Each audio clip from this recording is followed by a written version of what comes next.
Hola, profe, buenas tardes. ¿Me escucha?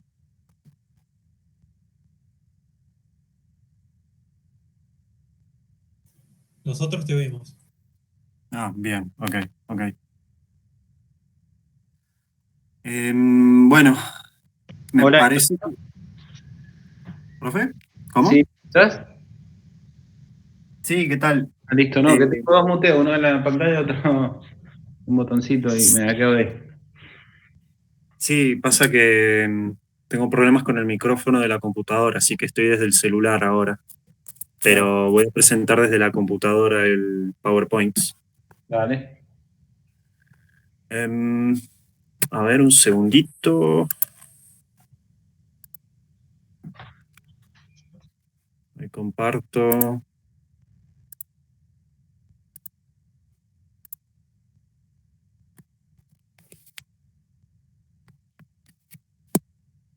¿Se ve? Sí, se ve. Sí, tío. Genial. Bueno,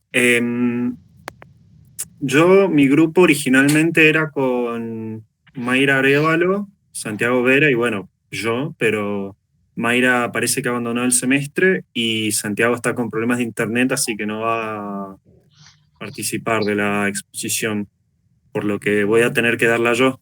¿Sabe, profe? Bueno, dale. Después igual mandame en el mail, como decía recién, la presentación y el nombre de las personas del grupo, para que me quede a mí la evidencia de la nota. No hay problema. ¿Me recuerda cuál era su mail? Es rbertoldo@yahoo.com. rbertoldo@yahoo.com. Ok. Bueno. em, Mi grupo va a hablar sobre el dinero. Nuestro proyecto está pensado en una investigación sobre el dinero, su concepto, historia, funciones y transformaciones. Ahora, lo primero es definir el dinero, qué es. Y una definición que encontramos entre los apuntes que nos gustó mucho es la que plantea que el dinero es un espejo por el cual las mercancías reflejan su igualdad y proporcionalidad cuantitativa. Es cualquier cosa que los miembros de una comunidad estén dispuestos a usar como método de pago de bienes, deudas y servicios. Es directa y universalmente cambiable por cualquier otra mercancía. ¿Qué quiere decir esto? Que el dinero viene a ser como una balanza que pone a todas las cosas a un mismo nivel por el cual puedan fácilmente medirse su valor con con una unidad de medida basada en lo que se utilice como dinero. Y esto entra dentro de lo que hace a la historia del dinero, pues este dinero justamente sirve para darle liquidez a los bienes de intercambio, justamente como un intermediario, por lo que permite a que se pueda uno desprender de las mercancías que esté interesado en vender con facilidad y seguridad, o al contrario, adquirir mercancías con facilidad y seguridad, porque durante mucho tiempo lo que se hizo era hacer trueques para pasar de tener una mercancía a ya no tenerla más. Pero el problema del trueque era que uno tenía que estar pendiente de qué es lo que uno tenía para ofrecer, qué es lo que el otro tenía para ofrecer a cambio, y que el interés de los dos fuera el mismo por estos bienes que cada uno tuviera, y que además estos bienes estuvieran en la cantidad que el otro quería. Explicado de otra forma, si yo tengo 3 cabras y la otra persona tiene 4 pollos, capaz yo pienso, mis cabras valen todos sus pollos, y él va a pensar, no, tus cabras a cambio de 3 pollos, uno cada uno. Esto lo viene a resolver el dinero cuando surge al hacer que cada cosa tenga su propio valor, lo cual a su vez se rige por el mercado y otros aspectos que salen del foco de esta investigación. Ahora, primero se usó como moneda los metales preciosos, como lo es la plata, lo es el oro, lo es el cobre, y se ve que a medida que va surgiendo, va reemplazando progresivamente al sistema de trueques en cada uno de los distintos lugares del mundo. Se lo ha visto, por ejemplo, en el Perú antiguo, en la antigua Mesopotamia, Egipto, por cualquier lugar donde se quiera ver, China incluso, que China es un caso muy curioso porque fue el primer país en desarrollar lo que fue el papel moneda, que con el tiempo fue lo que viene a reemplazar a la moneda metálica, pero con la particularidad de que la moneda metálica es lo que respalda este papel moneda, que cuando uno con un papel moneda iba y lo reemplazaba por ese metálico y, y quería pedir que se le diera el equivalente por el metálico en cuestión, se le daba. Esto hacía que se facilitara aún más todo intercambio que uno quisiera hacer al no tener que estar dependiendo de acarrear una bolsa llena de moneda de metal precioso. Este sistema fue el que estuvo en vigencia en distintos lugares del mundo en distintas épocas. En la antigua China, no recuerdo exactamente en qué año, pero es un par de siglos antes de Cristo. Y en el mundo occidental, en mayor o menor medida, fue variando a partir de distintas épocas de la historia, pero por ejemplo, en la Venecia medieval se hacía mucho uso de este tipo de papeles moneda. Ahora, ¿cuándo cambia esto? El dinero pasa a estar respaldado por metálico a ser de denominación fiat, que es el que estamos usando actualmente. Que el dinero fiat viene a estar sustentado en base a la confianza que tengan los usuarios a la legalidad y estabilidad que ésta tenga por parte del gobierno emisor o entidad financiera que emita este papel moneda. Ya no más estamos en la época de que uno con un billete de 100 pesos va a obtener el equivalente en oro o en plata, sino que va a obtener lo que pueda comprar en oro o plata, que no es lo mismo. No hay ese respaldo ya. Y este paso del respaldo en metálico al respaldo en fiat data de aproximadamente unos 50 años, cuando Nixon, el presidente de Estados Unidos, hizo que ya no fuera posible hacer este cambio, debido a que, bueno, en aquel entonces Francia tenía su oro depositado en Estados Unidos y quería pedirlo de vuelta, y hacer eso hubiera desestabilizado completamente al dólar. Entonces Nixon dijo que no.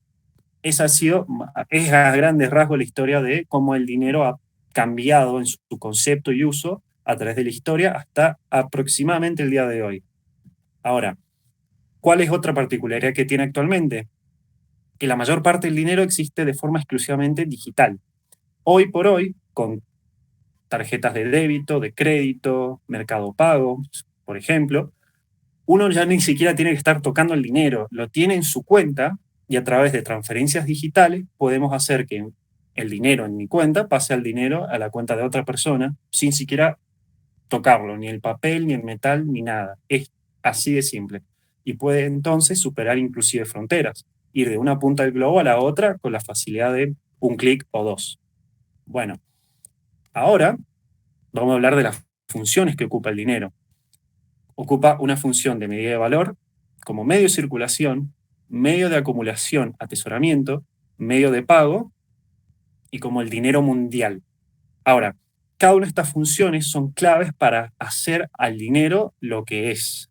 Porque si no tuviera valor, no pudiera circular, no tuviera capacidad de acumulación, no sirviera como medio de pago y no pudiera servir como dinero mundial, la moneda en sí, el dinero, no tendría sus características mínimas como para poder servir como tal. Por eso es que, por ejemplo, se usó en la antigüedad algo como la sal, como moneda, por ejemplo. ¿Por qué? Porque tenía valor, tenía su capacidad de circulación, podía ser acumulada, servía como medio de pago porque era aceptado, y como dinero mundial, no en un sentido global, de que, por ejemplo, desde una punta del globo a la otra se aceptaba, sino de que dentro del mundo antiguo servía, porque era usado como, por ejemplo, para la preservación de alimentos, por ejemplo. Caso similar pasaba en la en lo que actualmente es México, durante el Imperio Azteca, que se intercambiaban los granos de cacao. Esa era la moneda de aquel entonces porque también tenía valor, se podía hacer circulación fácilmente y demás. No es lo mismo con un lingote de oro, por ejemplo, que no son prácticos, no es tan fácil transportarlos y tiene un valor enorme, por lo cual la pérdida de uno es una pérdida importante. Ahora, las transformaciones que puede tener el dinero hace que según el contexto cambie el rol que juega el dinero. ¿Por qué? Porque 100 pesos tienen un valor, tienen un uso, tienen un valor y un uso, en definitiva. Pero no es lo mismo 100 pesos en mi billetera que 100 pesos invertidos, como lo es en capital, que sirve para la compra de factores objetivos y subjetivos para producir riquezas. No es lo mismo eso que en créditos, que es cuando se da la transferencia de dinero que debe devolverse tras cierto tiempo. No es lo mismo en su valor, pues difiere según el valor futuro o el valor actual, algo que nosotros sabemos a la perfección con el peso argentino. No es lo mismo en su interés, que es el monto que paga la institución financiera por y para captar o prestar recursos, que es lo que pasa cuando, por ejemplo, ponemos la plata en un plazo fijo. No es lo mismo tenerla en un plazo fijo que tenerla en el bolsillo. Y tampoco es lo mismo en el descuento, que es la reducción de la tasa de interés a un capital determinado para encontrar el valor presente de ese capital cuando el mismo es pagable a futuro. Todo este tipo, todas estas transformaciones puede tener una misma cosa, que es 100 pesos, o 1000, o 1.000.000, o cuanto sea. Pero esa es la flexibilidad agregada que presenta el dinero, que antes, en la antigüedad, no se la pensaba. Y con el tiempo, a medida que fue evolucionando el dinero como tal, se le fueron asignando estas transformaciones. Ahora, hemos hablado mucho de la antigüedad, del medioevo, hemos hablado de su historia y de su uso actual. Pero algo que podemos ver hoy en día es con las criptomonedas, por ejemplo. Estas surgen gracias a Bitcoin a partir del 2009. Y en un principio, o sea, si bien existe desde antes el concepto de criptomoneda, nos vamos a referir específicamente al caso Bitcoin, que ha generado el enorme boom que podemos ver hoy en día. Ahora, hay mucha gente que pone el futuro del dinero en Bitcoin o en el concepto de criptomonedas como algo que va a reemplazar al dinero actualmente existente, ya que ponen en énfasis el hecho de que no hace falta que su gestión ni emisión dependa de entidades bancarias, centrales o gubernamentales, lo cual es una verdadera revolución en el concepto de dinero debido a que durante los últimos 200, 300 años hay bancos centrales y hay entidades financieras, emisoras, gubernamentales, reguladoras y demás. Ahora, en cambio, el Bitcoin, las criptomonedas en general representan la erosión absoluta de fronteras, debido a que yo ahora con un Bitcoin puedo hacer transacciones, inversiones, transferencias, lo que sea, a cualquier lugar del mundo. No hay ningún tipo de barrera en ese sentido, que sí se da cuando si uno quiere cobrar dólares de afuera, quizá le suene, pero bueno, en detalle. Y algo que es muy curioso es que al principio de las criptomonedas, cuando mucha gente empezó a invertir y a meterse y a interesarse, sin fin de entes las tiraron abajo. El Fondo Monetario Internacional, bancos nacionales, grandes empresas, inversores de la vieja guardia y de élite, pero que lentamente se han mostrado cada vez más abiertos a la idea de que el negocio de las monedas digitales quizás no sea tan mala después de todo. Hay noticias que si uno las busca puede encontrar que la directora actual del FMI le ha dado el visto bueno, de que, por ejemplo, distintos inversores están con sus carteras sustentadas en Bitcoin, de distintos países, como lo es, por ejemplo, Nicaragua, si mal no recuerdo, Nicaragua, que ya lo está adoptando de forma oficial. Y bueno, Elon Musk, que durante un tiempo permitió que la gente pudiera comprar sus productos con Bitcoin.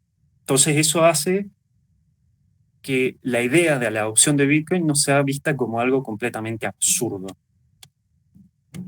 Y nosotros, a su vez, en el artículo de Possible State Approaches to Cryptocurrencies de Jan Lansky, pudimos ver algo con lo cual concordamos, que es su descripción del sistema de criptomonedas, al adjuntarle 6 características básicas que permiten a uno una categorización de qué hace a una criptomoneda. Y entre estas características está que el sistema no requiere de una autoridad central y que su estado es mantenido gracias a un consenso de distribución, que el sistema mantiene un control de cuántas unidades haya de criptomonedas y quién es el dueño de qué, que el sistema define cuándo nuevas criptomonedas pueden ser creadas, y si esto es así, ese mismo sistema va a definir las circunstancias de origen de las mismas y a determinar quiénes van a ser los propietarios de estas nuevas unidades. La propiedad de monedas puede ser comprobada exclusivamente criptográficamente gracias a la blockchain, sistema que justamente realiza este registro para que se pueda saber en qué momento qué moneda ha estado en qué lugar con quién. Y así evitar que haya falsificaciones o que se dupliquen o que nazcan de la nada las monedas, sino que hay un sistema que lo rige. Ahora, este sistema permite transacciones en las cuales una moneda pasa de una mano a la otra. Y por último, el sistema realiza como mucho una sola transacción con una misma moneda en un momento dado y evita que se den situaciones en que 2 procesos de intercambio se realicen sobre la misma moneda. ¿Qué quiere decir? Mi Bitcoin en mi billetera, en mis manos, al momento de yo transferirla, es imposible que se pueda dar un caso en el cual por un error de transacción se duplique y esté en mi billetera y al mismo tiempo en la billetera del otro. Es como crear 2 billetes de la nada misma por un error en la realidad, cosa que nunca va a pasar. Lo mismo se tiene que ver con las criptomonedas. Como bien dijimos en las características que hacen a la moneda, en el caso de las criptomonedas, tiene que tener estas características que las asocian inherentemente al sistema sobre el cual se están basando. Ahora, entre las criptos existen 2 tipos de respaldos principales, que es la Proof of Work, que se la llama como minado, que consiste en hacer que una computadora resuelva problemas algorítmicos con el fin de generar ganancias, y por otro lado, la Proof of Stake, que se la conoce como staking. Y esta consiste en recompensar a quienes depositen sus criptos en lo que equivaldría a un plazo fijo. Todo esto dicho en enormes rasgos, debido a que entrar en detalle conllevaría muchísimo más tiempo y sale del enfoque de este trabajo, pero que se lo dejamos a mis compañeros para que puedan continuar explicando estos conceptos. Ahora, ¿qué significa esto? De que hay un respaldo detrás de cada criptomoneda y cada nueva moneda que se vaya a generar de estas criptomonedas, que es la idea de que uno habilite su computadora para justamente realizar este minado y a su vez colaborar a la blockchain sobre la cual se basa una criptomoneda,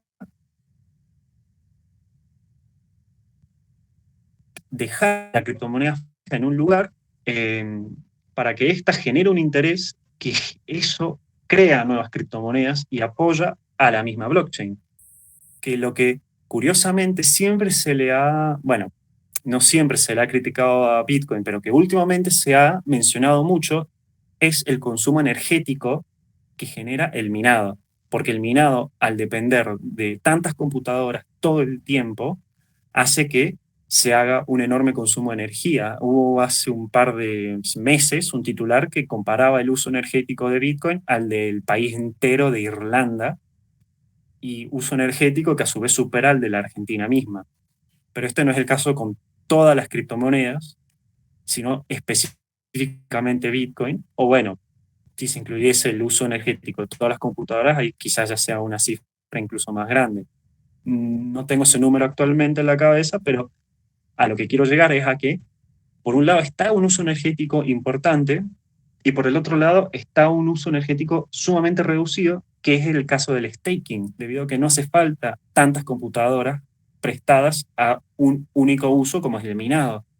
Lo cual demuestra no solamente la seriedad que tienen este tipo de iniciativas, que existan alternativas para justamente poder realizar la nueva generación de monedas, como lo es con el minado y el staking, sino a su vez la evolución que ha demostrado debido a que ante una dificultad que es la generación de nuevas monedas y su consumo energético, se haya creado la alternativa como lo es el staking, y que de hecho son estas las dos principales, pero a su vez existen otras que son reducidas dependiendo de cada criptomoneda y dependiendo de, bueno, qué tecnología esté detrás de la criptomoneda en sí.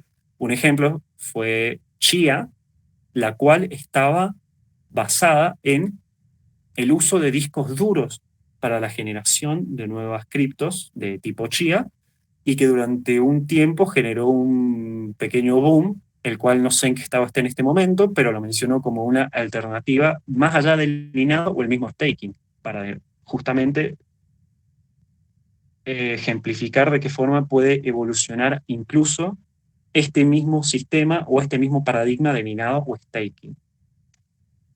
Ahora, los problemas, como ya los mencioné, es que dependen, perdón, los problemas entre los cuales se destaca, los principales problemas que se destacan en el uso de las criptomonedas es su necesidad de un dinero fiat para medir su valor, que en este caso es el dólar.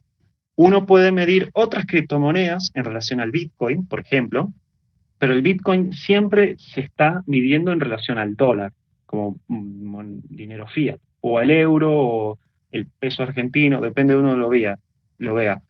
Pero como medida universal es el dólar, por lo cual, de no despegarse, de no poder tomar un valor propio, va a estar siempre dependiendo del dinero fiat, lo cual en parte colabora al hecho de que no pueda ser tomada de forma absoluta como una moneda de uso corriente, como lo puede ser el mismo dólar, el peso, lo que sea. Esa es una de las mayores dificultades.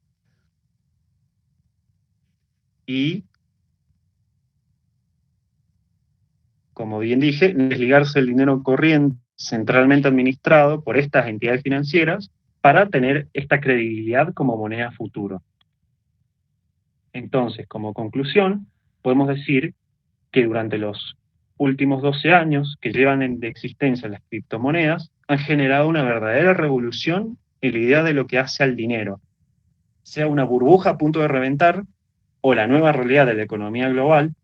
La realidad es que las criptomonedas están en un momento clave en el cual irán definiendo cómo se van a devolver, cómo van a desenvolverse, perdón, entre los porvenires del mundo y su economía. Pero si hay algo que es seguro, es que las criptomonedas tienen un largo recorrido por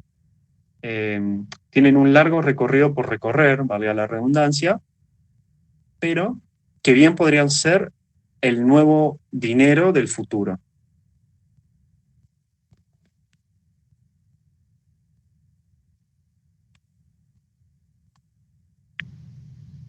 Buenísimo, Martín. Muy buena tu presentación. Gracias, gracias. No sé si alguien tiene algún comentario o pregunta quizás.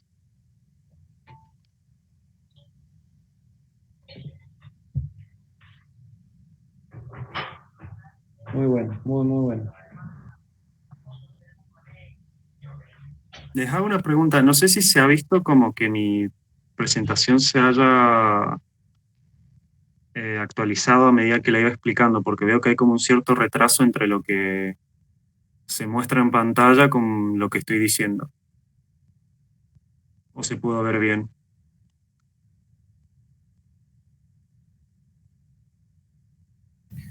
Se vio bien mientras. O sea, iba a la par de lo que explicaba. Ah, bien, bien. Genial. Porque en un momento, nada, estuve viendo y parecía como que seguía en la primera diapositiva. Pensé que... No, se ve perfecto. Nada. Ah, buenísimo. Gracias. Bueno, ¿quién sigue, chicos? Nosotros, Leandro Junta y Tomás Guillet. Dale, te Ahí ponen, presento. no se olviden de ir aclarándome en el mail los nombres, así queda registrado cualquier... Yo lo anoto, pero por las dudas. Porque esta es la última nota, la tercera nota. ¿Me escuchan bien ustedes a mí? Sí, profe. Sí, se Micrófono escucha al bien. aire. Sí, sí, se escucha.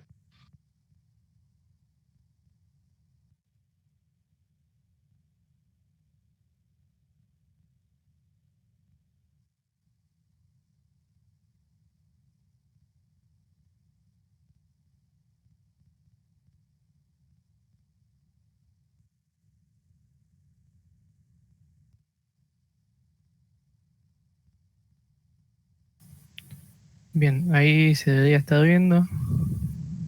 Sí, sí, perfecto. Bien.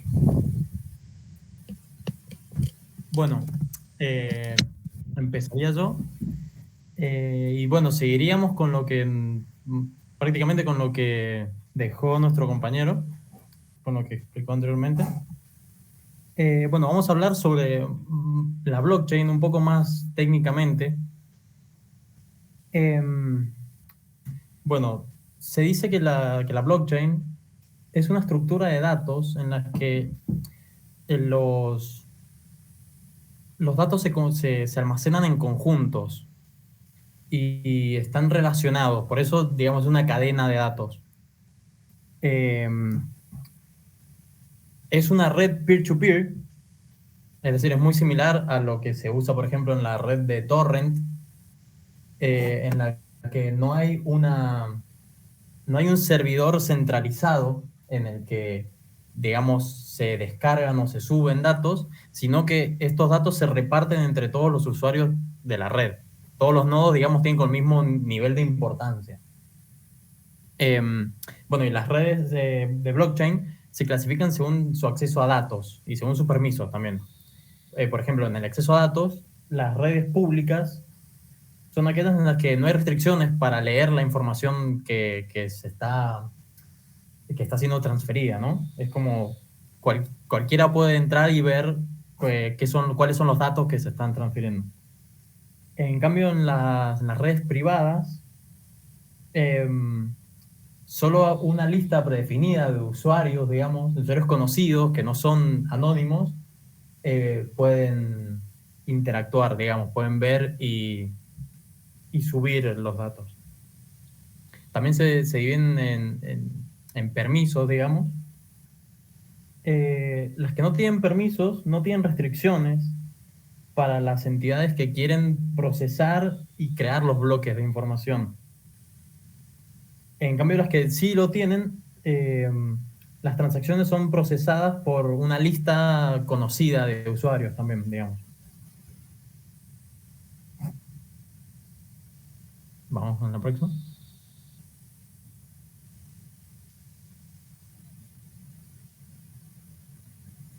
Bueno, vamos a hablar ahora específicamente de la blockchain de Bitcoin.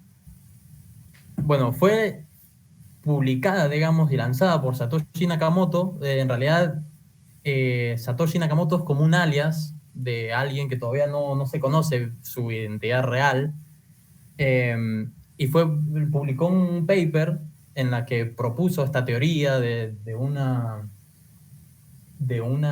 criptomoneda, de un sistema financiero descentralizado. Y bueno, él mismo fue el que impulsó el lanzamiento de Bitcoin. Bueno, aplica justamente el sistema de blockchain de una red peer-to-peer y el concepto de la descentralización, porque no necesita de un banco que regule las transacciones, sino que en este caso la blockchain sirve como, digamos, a grandes rasgos, como un libro maestro que almacena todas las transacciones que se hacen dentro de la misma red. Esos son los datos que se van guardando en los bloques.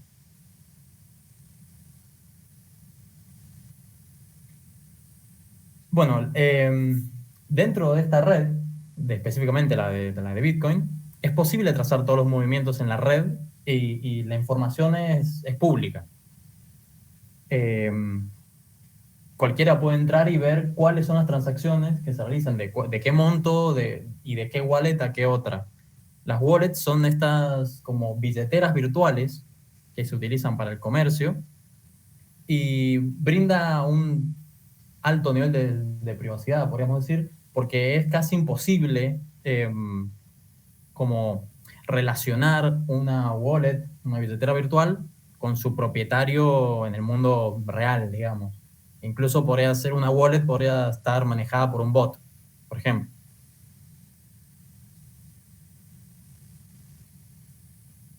Acá, como bien decía Martín, el concepto de la minería viene a ser porque los mineros son quienes agregan la información al registro global de las transacciones de la blockchain. Ellos son, digamos, los que mantienen el sistema. Ellos realizan, o sea, almacenan unas 2000 transacciones por bloque. Y bueno, ya más adelante vamos a ver bien cómo están compuestos estos bloques de la cadena. Y por mantener el sistema en pie, digamos, y almacenar las transacciones, tiene una recompensa en Bitcoin. Y bueno, digamos, el proceso de minado sería, ¿no? También lo vamos a ver un poco más adelante, pero bueno, al juntar las 2000 transacciones, digamos, el primero que la junta se añade a la cadena, digamos. Primero tiene que haber una especie de votación entre los usuarios para que todos tengan el mismo bloque de datos, porque si no todos tendrían una versión distinta. La idea es que esté actualizado, entonces ocurre como una especie de votación en la que se elige qué bloque va a ser el que va a ser agregado en la cadena. Bien, vamos a hablar de la seguridad que otorga la red de Bitcoin. Para esto vamos a hablar primero del contenido de los bloques. Los bloques son, almacenan información es un texto de información, es como lo que podemos encontrar en un bloque de notas en la computadora. Y básicamente lo que tiene adentro cada bloque tiene un hash, que es una codificación. Básicamente es como encriptado un mensaje con un protocolo, y ese hash sirve de identificador para cada bloque. Entonces, cada bloque tiene, dentro de sí mismo, tiene el hash del bloque anterior. Esto es lo que causa que se forme este sistema de cadena. Y esto también es lo que nos otorga una seguridad contra un posible hackeo, porque ¿qué pasa? El hash, lo voy a mostrar acá. Por ejemplo, si yo pongo un texto de ejemplo acá. Esto de acá abajo sería un hash, un ejemplo básico. Entonces, si alguien quiere modificar un bloque, la información de adentro,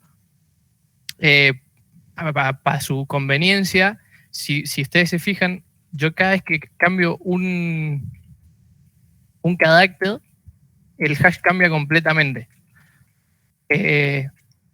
Entonces,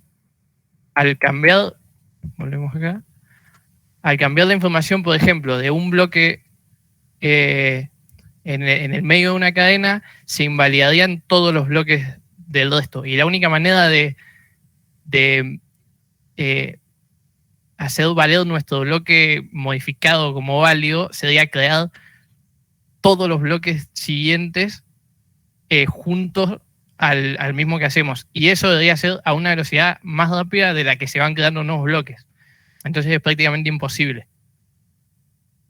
Bueno, tienen el hash del presidente, tienen la fecha y hora de su creación, tienen la primera transacción que muestran, es la de recompensa al minero, en la que se le dan los Bitcoin nuevos al minero que creó el bloque incluido. Y después todas las transacciones que entren en un tamaño más o menos de 1 mega en total. Por eso también es que dan cerca de 2.000 transacciones por bloque, lo que decía Tomás antes. Y al final, que esto es importante, hay un número. Al final de todo ese texto de transacciones hay un número aleatorio y desconocido antes de que el bloque se cree. Les voy a mostrar también, acá en esta página podemos ver todos los bloques que se han ido creando desde los últimos. Y se puede ver el número de bloque, el hash, quién lo minó, algunos, y el tamaño. Acá son un poco más grandes de 1 mega, pero digamos, mientras más viejos los bloques, más chicos eran. ¿Eso es porque vos estás minando? ¿Lo ves así? No, esto es una página pública, porque la información de Bitcoin es toda pública. Esta página blockchain.com, acá en Explorer, te sale, se pueden ver Bitcoin y después se puede ver Ethereum y Bitcoin Cash. Y bueno, acá tenemos toda la información de los bloques y estas son transacciones, todas las que se van haciendo. Y nada, cualquiera puede entrar y verlo. ¿Esta página cómo hace para tener toda la info si está desparramada por distintas máquinas? Perdón, yo lo pregunto porque no sé, no. Es que la blockchain se actualiza en la máquina de todos los usuarios. Es básicamente como si todas las máquinas de los usuarios que están conectados a la red tienen esa información. O sea, toda la blockchain está distribuida en todas las máquinas. Entonces, si yo pierdo una máquina, no importa porque toda la información está distribuida en el resto. Está como duplicada en cada uno que está... Claro, no es exactamente que cada máquina tiene toda la blockchain, porque es un montón de información, Claro. pero sí está distribuida y no es... Digamos, no hay información que esté en un solo lugar y pueda ser dudada. Básicamente, para que deje de funcionar la blockchain, debería quedarse sin usuarios. Bien. Bueno, seguimos acá. Bien.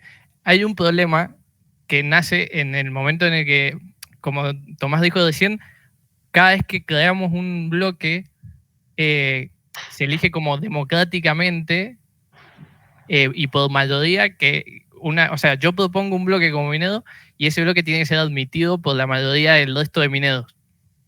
Entonces, un problema de seguridad que podría haber es un civil attack. Un civil attack es básicamente que una sola computadora, un solo usuario, genere usuarios ficticios, miles y miles, y se haga pasar por un montón de usuarios para ganar la mayoría automáticamente. Entonces, este problema, ¿cómo lo solucionamos? Con lo que hablaba Martín antes, que es Proof of Work. Proof of Work es un concepto que fue ideado originalmente para evitar el spam en los servicios de los mails, que básicamente funcionaba o sea, lo que hacía era hacerle pagar un costo computacional al emisor, digamos, por cada mail que quería enviar. Básicamente lo que hacía era, el emisor quería enviar un mail, le daba una serie de cálculos no muy largos que tenía que resolver antes de que ese mail sea enviado. Entonces, el impacto en pocos mails es casi imperceptible, es muy bajo, pero al querer enviar miles y miles de mails, hay que hacer esos cálculos miles y miles de veces. Entonces, genera un costo muy alto para evitar, digamos, que todos esos mails salgan todos juntos y eviten este spam. Eso no fue nunca aplicado, pero el concepto quedó y después se aplicó en la red de Bitcoin. Entonces, antes de poder validar o invalidar un bloque, cada minero tiene que resolver una prueba criptográfica. Estas pruebas criptográficas básicamente se basan en que el hash del bloque nuevo tiene que tener un determinado número de ceros al principio. Si volvemos a ver acá,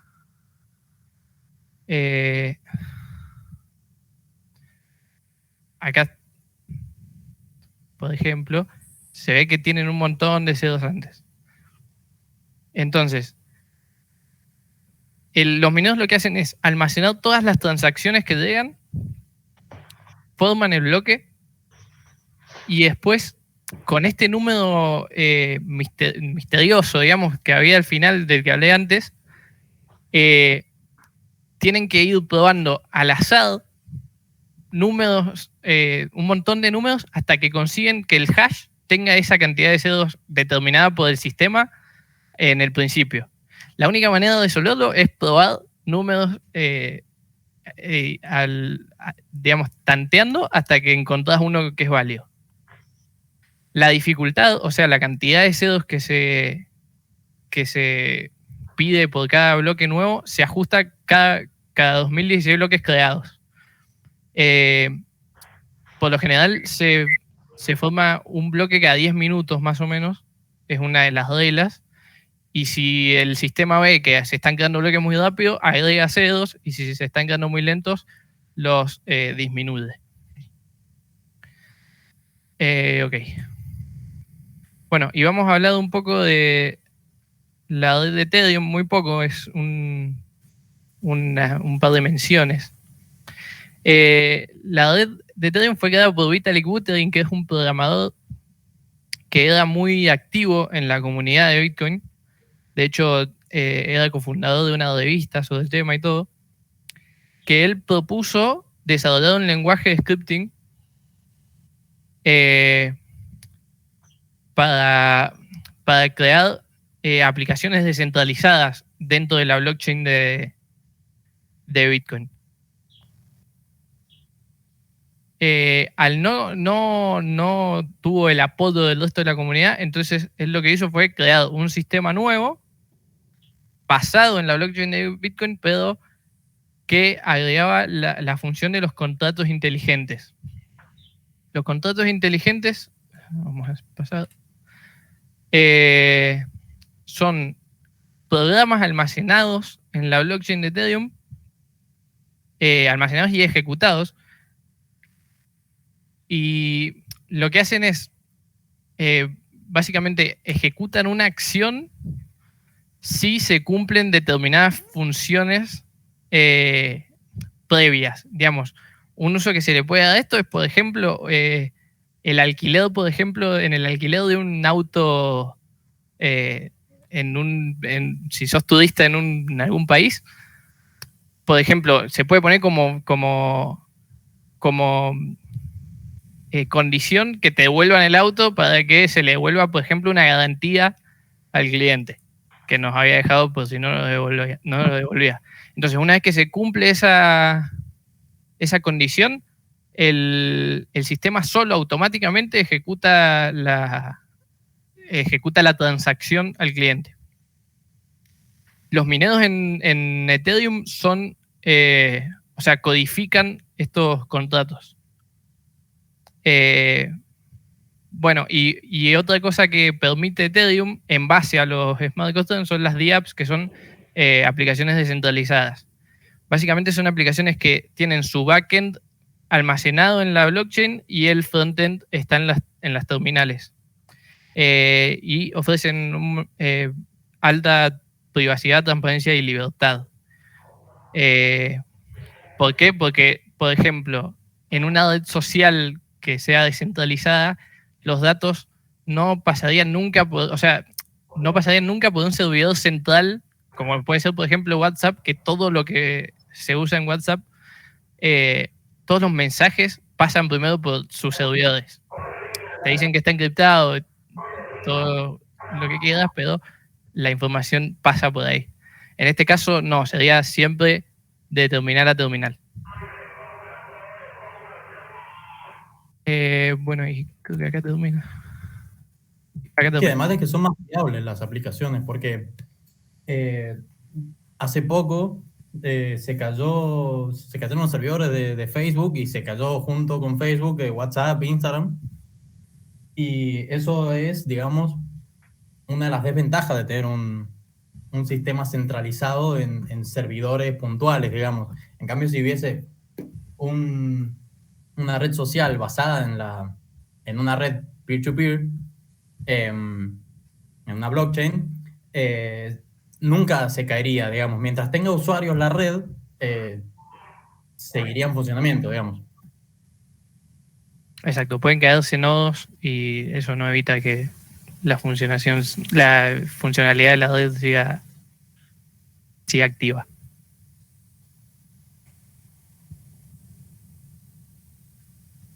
Bien, no sé si hay alguna pregunta sobre todo lo que explicamos. Muy bien, chicos, muy bueno. Sigue siendo un misterio también. Sí, la información es muy difícil ordenarlo porque cada concepto que explicamos tiene atrás 3 conceptos más que también hay que explicar y por ahí un concepto que explicamos al principio se entiende al final. Sí. Entonces nos costó bastante ordenarlo para que sea más o menos entendible. Tendríamos que estudiar un poco de esto de peer-to-peer, porque un servidor, una base de datos, uno más o menos se imagina físicamente, pero así todo distribuido, yo por lo menos no lo he... Cuando era Claro, programador, no lo usaba. el ejemplo que dio Tomás de Torrent es una red en la que, por ejemplo, es para el compartir archivos. Por ejemplo, yo me quiero descargar una película, la película la tienen varias personas en su computadora almacenada que están en la red de Torrent y básicamente yo voy sacando las partes de las películas de sus computadoras y vienen directamente a la mía. Uh-huh. Sí, en teoría está perfecto. El tema es, si vos lo tuvieras que programar a eso, ¿cómo lo haces? Sí, no. No me lo imagino. Me imagino, a ver, en un servidor, una base de datos, un acceso, buscar, descargar, pero así distribuido, si yo tuviera que hacer si me piden una aplicación distribuida, no sabría ni por dónde empezar. Claro. Bueno, buenísimo. ¿Queda un grupo? Sí, profesor. Buenísimo. Vale, Germán. Bueno, presento. Muy bueno el otro, también. No sé si lo dije. Gracias, profe. Bueno, nosotros somos Germán Darch, Diego Zavala y Víctor Franco y vamos a hablar sobre NFT, Non-Fungible Token, token no fungible, que es un concepto que surge de las criptomonedas y surge a partir de la red de Ethereum. Pero para esto antes vamos a hablar de un concepto que tiene que ver con el dinero. No vamos a sumar, no vamos a repetir información que ya dijo el primer grupo, pero hay algo fundamental que está en el mismo nombre de NFT, que es fungible. Vamos a hablar un poco de una de las características del dinero, que es que el dinero,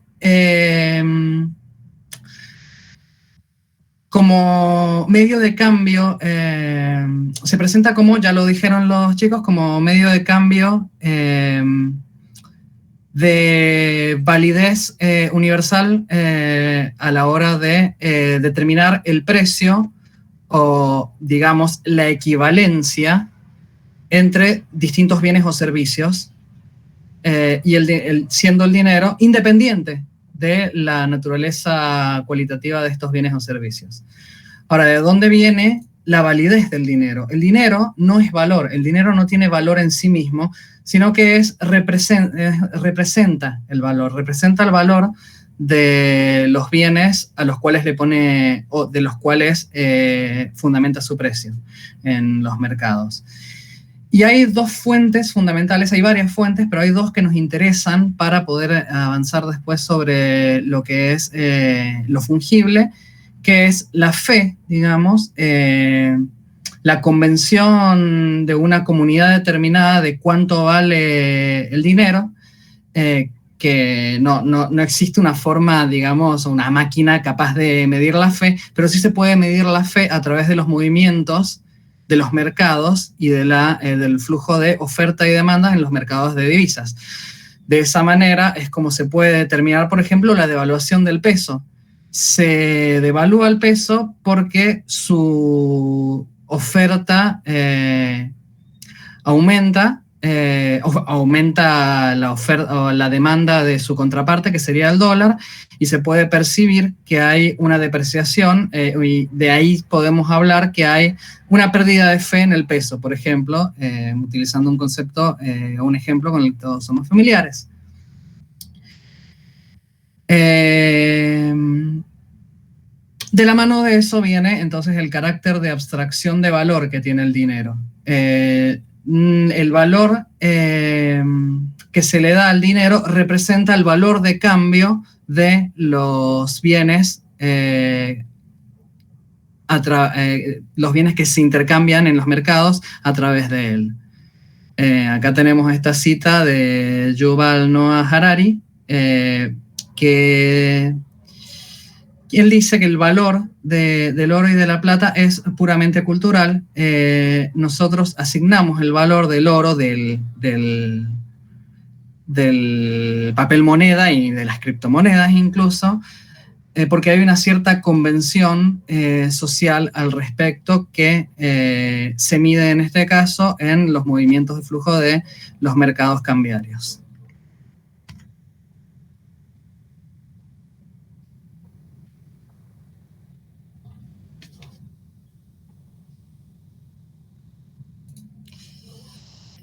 Diego, ¿estás por ahí? Estaba muteado. Me quedé esperando. Casi terminé de exponer y me di cuenta que estaba muteado. No, bueno, y siguiendo un poco con el tema este de lo que hablaba Germán, ¿no? Que el principio este de que algo tiene valor porque todos creen en ese valor que tiene, digamos. Bueno, los NFT van un poco por este camino, pero van un poco más allá porque van más enfocados a lo que es el tema coleccionismo, ¿no? El coleccionar algo. Entonces, bueno, un NFT, como dijo Germán, es un token no fungible, o lo podemos decir que es como un activo que es único, no puede ser modificado y no se puede intercambiar con otro por otro de igual valor, digamos, ya que no puede existir uno igual al token que nosotros tenemos. Además, estos tokens son digitales, no tienen una correlación, digamos, con el mundo físico. Para dar un ejemplo de más o menos lo que sería un NFT, y un NFT puede ser, por ejemplo, pónganse en el papel, no sé, una obra de arte, por ejemplo, la Mona Lisa es una sola pintura de la Mona Lisa. Y si alguien quiere tener esa pintura, tiene que comprarlo o hacer una copia, pero el caso de hacer una copia ya no es lo original, ya no es la pintura original, que es lo que le da el valor a la escultura, ¿no? Bueno, con los NFT pasa algo parecido, que es un activo digital único, que puede copiarse, pero el que posee el NFT original, o sea, tiene el registro de quién posee el NFT original, o sea que pierde el valor, esa copia pierde el valor totalmente, ¿no?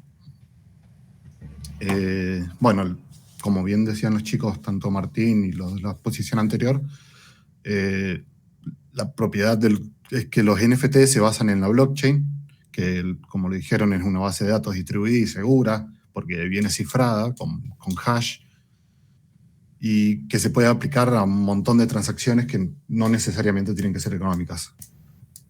Y la importancia de esto es dar la integridad y a la procedencia del código de la NFT que permita dar una remuneración al artista o hablando de lo del cuadro, por ejemplo, dar una remuneración al artista o al creador de esa NFT por un porcentaje de cada transmisión del token. Y bueno, y ahí entra un poco más el juego de lo que viene siendo todo el tema de la blockchain, ¿no? Que decían que son nodos, son personas en su computadora que hacen transacciones o que minan, y que eso es lo que hace que le agregue valor. Bueno, y ahí entra un poco el tema del blockchain y todo esto, por lo cual le doy el paso a Víctor, que les voy a explicar un poco.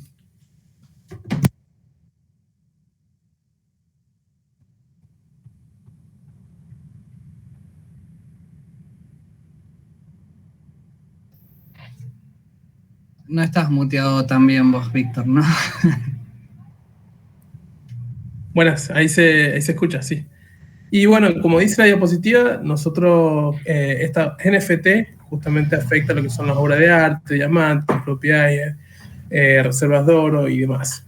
Esto muchos expertos y también algunos inversores de capital de riesgo han empezado a ver todo este tema de los NFT y los han visto como una nueva economía novedosa en cuanto a la economía digital. Bueno, estas obras de arte registran un sello de propiedad digital que está, como decían mis compañeros, basado en la blockchain sobre la red pública de Ethereum. Este registro de compra, de venta y demostración de propiedad del activo sobre una persona que ha registrado públicamente en dicha red, como decían nuestro compañero, en cuanto que había información pública sobre quién era el dueño justamente de esa parte. Por ejemplo, en este caso el NFT, podemos ver en esta red de blockchain quién es el dueño de tal NFT. Para realizar cualquier compra de este tipo es necesario primero contar con una wallet de la red de Ethereum para poder adquirirlo, como por ejemplo una obra de arte digital. Hay que aclarar que todos estos tokens no solo pueden crear sobre la red Ethereum, sino que hay numerosos blockchains en los que se pueden comprar también. Y bueno, tiene un requisito, como decíamos, que es justamente de que debe haber varios nodos que se encarguen de verificar esta transacción para poder validarla. El proceso de intercambio, entonces, regulado de manera descentralizada. Entonces, de este caso, que justamente rompe con lo que venía los tipos de transacciones tradicionales, en este caso no son necesarias ninguna entidad bancaria similar o similares, sino que solamente se basan en lo de las criptomonedas.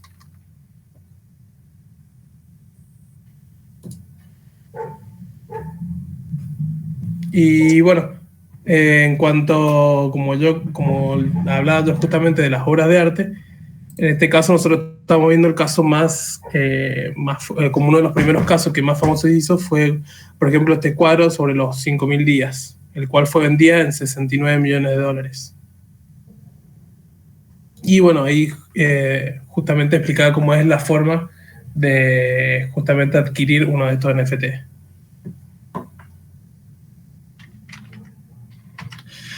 Bueno, volviendo al tema de la característica de no fungibilidad del NFT, vale hacer una aclaración, y es que el NFT no es la obra en sí. Lo que se transacciona en la red, en la blockchain, no es la obra en sí, sino la prueba de propiedad de la obra.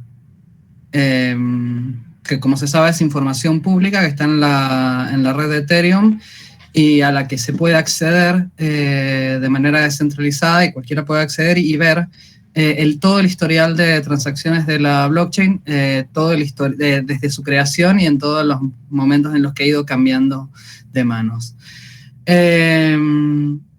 Ahora, el valor económico de la NFT se basa en su no fungibilidad, en esa propiedad única de la cual la blockchain lleva recuento. ¿Sí? Entonces, acá insistimos sobre la diferencia entre lo que es un bien fungible o un bien no fungible. Las cosas fungibles son las reemplazables, son las que pueden ser sustituidas por otras de la misma calidad y en igual cantidad. Como es el caso del dinero, los bienes que son réplicas, por ejemplo, las camperas que se producen en masa, son todas iguales, las criptomonedas. Pero no es el caso de los NFT, sino que solamente la blockchain va a admitir la existencia de un único... de una única token, valga la redundancia, que es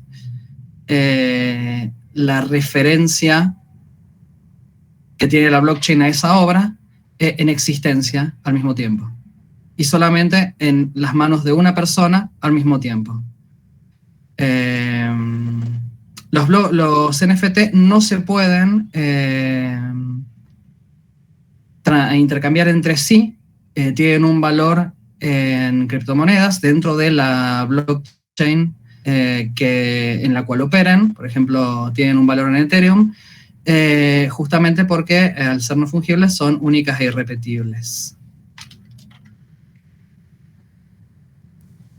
Bueno, como características principales, digamos, de los NFT, tenemos que son únicos, es decir, que cada NFT es único e irrepetible, no hay otro igual.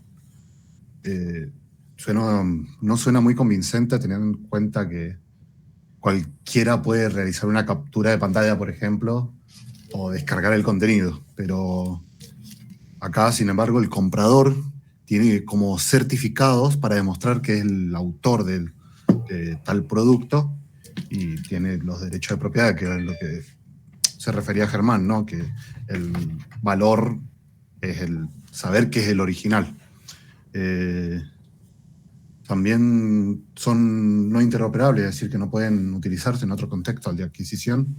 Son indestructibles, a diferencia de un activo tradicional, como un billete, no sufren, por ejemplo, las averías del paso del tiempo y permanecen todo el tiempo inalterables. Y el riesgo de destrucción por causas externas, como un incendio, humedad o cosas así, es lógicamente imposible porque se trata de un archivo que se resguarda en un sistema informático, ¿no? Y también son verificables, porque, por ejemplo, cuando uno compra una película, no sé, bueno, yo soy viejo, por ahí algunos de los más jóvenes no, pero estaba el tema de Blockbuster, ¿no? Uno iba y alquilaba la película y bueno, ok. O compraba la película, no me acuerdo si vendían películas, la verdad. No sos tan viejo.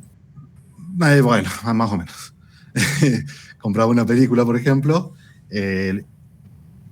eso no era tuyo. En cambio, con los NFT, cuando vos compras un NFT, como que el permiso, o sea, como que uno adquiere el permiso para disfrutar del... Es como el dueño, o sea, se transforma en el dueño. Vos... Ay, no me sale... Ay, me trabé. Bueno, pero se entiende que vos no sos el propietario real de ese bien, sino que el propietario es Blockbuster, por ejemplo. Bueno, con los NFT esto no sucede porque comprar un NFT significa una transacción completa de los derechos, digamos.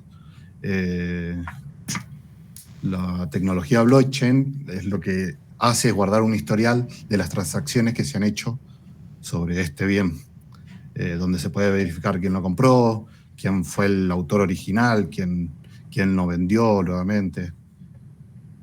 O sea que en conclusión son un nuevo concepto de arte y coleccionismo, y justamente en esto del coleccionismo y el arte entra el tema de los NFT Games. Y bueno, en cuanto a los NFT Games, o sea, podemos decir de que los videojuegos, desde los videojuegos más viejos, como supongamos un Mario, a los más nuevos, que están saliendo al Play 5, todos tienen alguna economía interna. Esto quiere decir de que justamente se busca que la experiencia del usuario vea que pueda tener cierta sensación de progreso y que justamente pueda hacer algo con esos bienes que va adquiriendo, ya sean virtuales. Ahora cambio todo el tema con los NFT, ya que ahora han surgido en la cadena de bloques, la blockchain, los juegos NFT, con los cuales podemos comprar y vender ítems de este juego.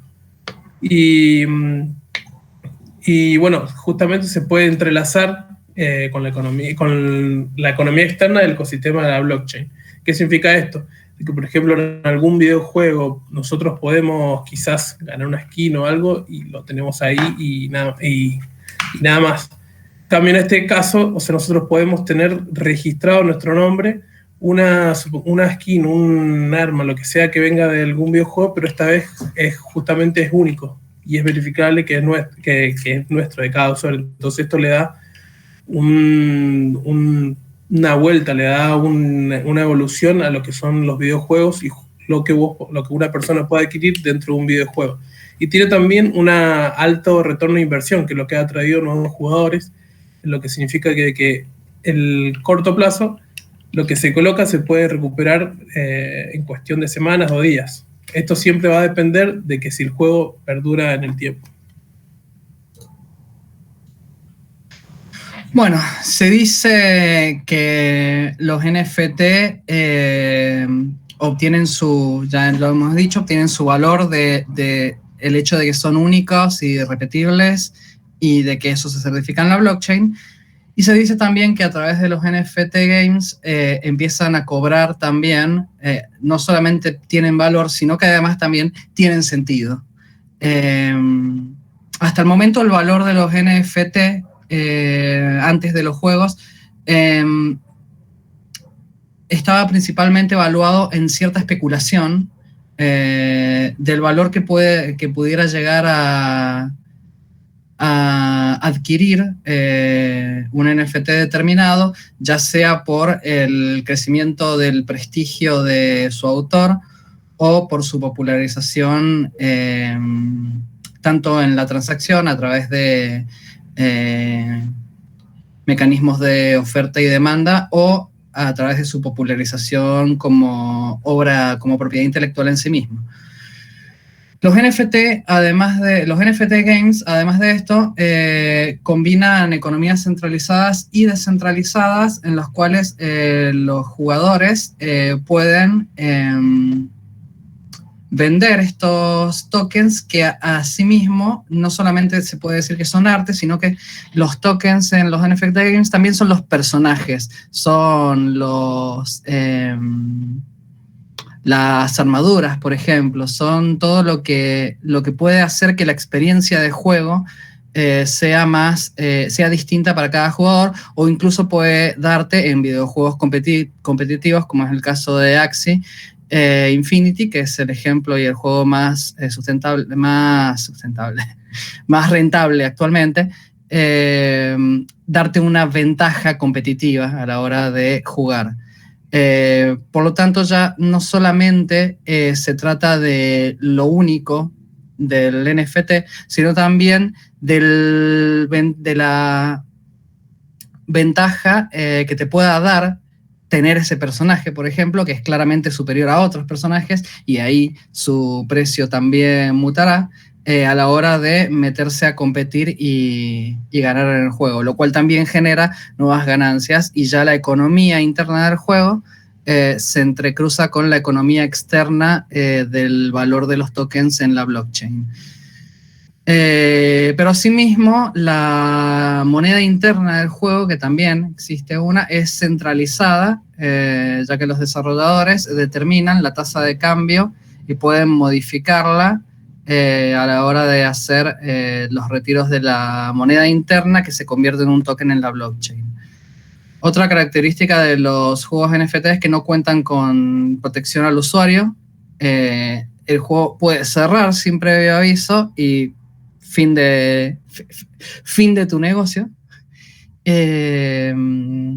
Y tampoco hay mecanismos que eviten el uso de información privilegiada a la hora de hacer transacciones. Esto es muy importante en todo lo que son transacciones en la bolsa y demás, donde la información privilegiada, es decir, saber cosas que los demás no saben, que no se saben públicamente, el uso del mismo en operaciones en la bolsa está penado por ley porque hace a la competencia desleal.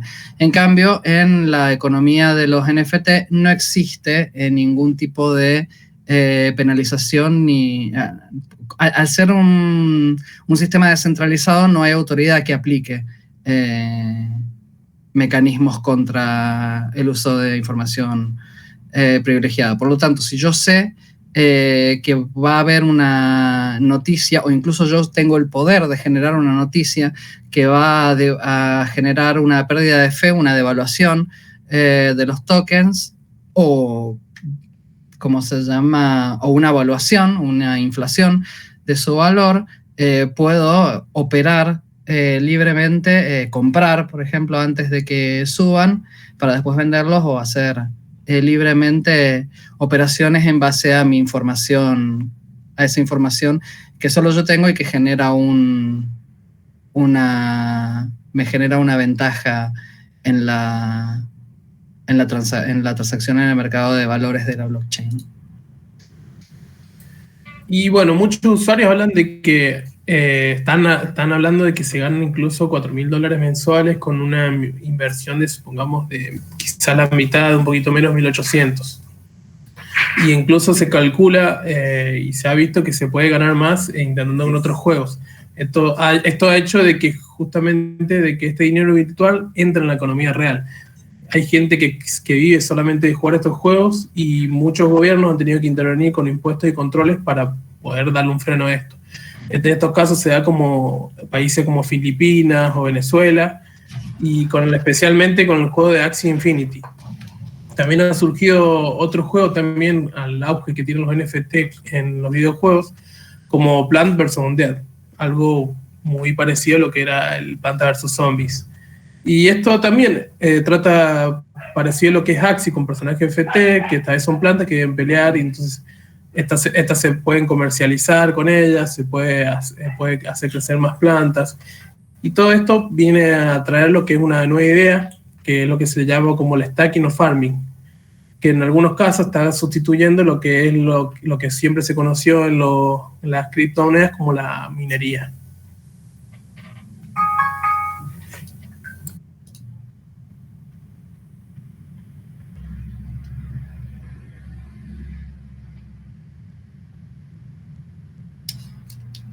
Bueno, ahora Diego, no muteado, va a hablar sobre... Otra vez. Bueno, hablando de la economía, de todo lo que gira la economía en base a los NFT, ya mueve ventas superiores, diría casi a los $100 millones. La introducción de los NFT en los metaversos significó un paso muy grande en las plataformas virtuales como como Second Life. Second Life es un juego como que vos tenías una vida dentro de ese juego, como en realidad virtual, y podías generar dinero haciendo ciertos trabajos, ¿no? Por ejemplo, trabajabas en un casino y ganabas plata. Bueno, las características de estos tokens permiten justamente eso, la creación de productos originales y exclusivos que pertenecen a quien los compra, digamos, a quien los adquiere. En el caso de los metaversos, como Decentraland o The Sandbox, los NFT garantizan a los inversores que van a ser propietarios de lo que compraron, ya sean construcciones, bienes, lotes de tierra digital, etc., ¿no? En los universos virtuales, los usuarios y las corporaciones pueden crear una economía real basada en artículos, o sea, una economía real con NFT basada en artículos y productos digitales gestionados por ellos mismos. Dentro de los metaversos, los límites básicamente es la imaginación. La imaginación de una persona es el límite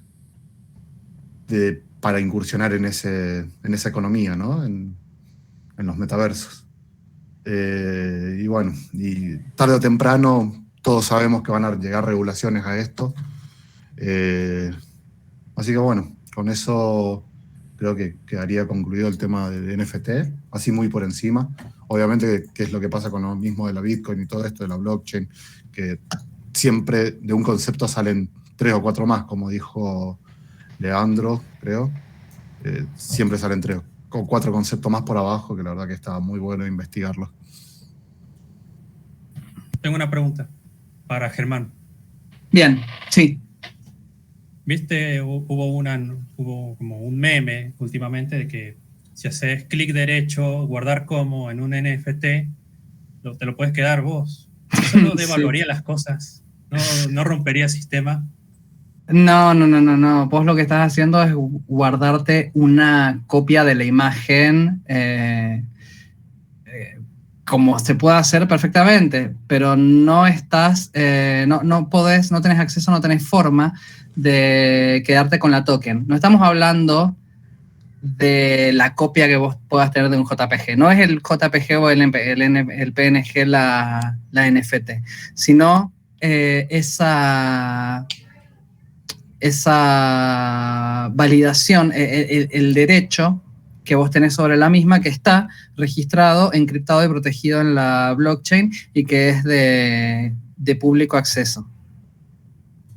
Básicamente, de la misma manera se podría decir, ¿cómo se llama? Yo no soy dueño de Shrek porque voy y compro un Blu-ray de la película. El dueño es el dueño de la propiedad intelectual. De la misma manera, yo no soy dueño de un NFT porque me bajo la imagen. El dueño es quien tiene la propiedad registrada a su nombre en la blockchain. Gracias.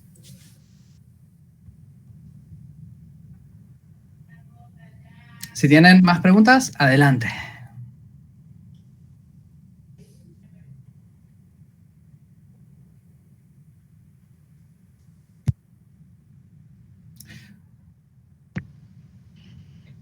Bueno, podemos dar por finalizada entonces. Bueno, chicos, espectacular. La verdad que las 3 presentaciones, buenísimas.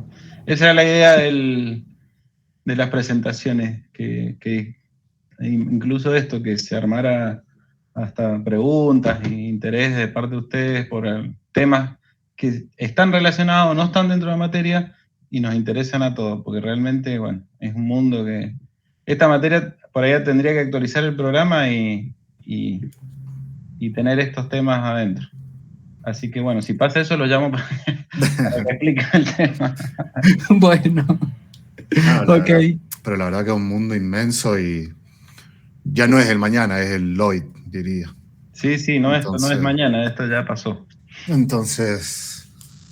El otro día me llamó una amiga que es fotógrafa y me dice, ¿cómo era? NFT, me dice, ¿sabés que estoy sacando unas fotos y le quiero poner NFT? ¿Vos me darías una mano? Y yo dije, acá teníamos idea que nosotros que estamos un poco más relacionados. Así que le dije, bueno, ya voy a investigar un poco y te aviso. Así que, bueno, la verdad que sinceramente los felicito. Me gustaron, tienen todas un 10 para mí. Muchas gracias, muchas gracias. Pero Germán, Promediamos con las notas que tengan el 10. Y bueno, el jueves, los que estén faltando presentación, así cerramos, los espero a los demás, porque la verdad que es interesante todo lo que estamos escuchando y viendo, me parece a mí por lo menos. Y bueno, si podemos, y bueno, la semana que viene, si a alguno le quedó una notita baja del primer y segundo parcial, ya el jueves las publico, en todo caso, las presentamos acá o les aviso a ver quién tendría que levantar un poquito de nota, pero bueno, hasta ahora las presentaciones son geniales, para mí todas tienen un 10. La semana pasada y esta también. Así que bueno. Bueno, gracias, profe. Muchas gracias. Germán, tengo otra pregunta. Gracias, profe. Hay otra pregunta. Pero me jurás que no se puede devaluar esa cosa.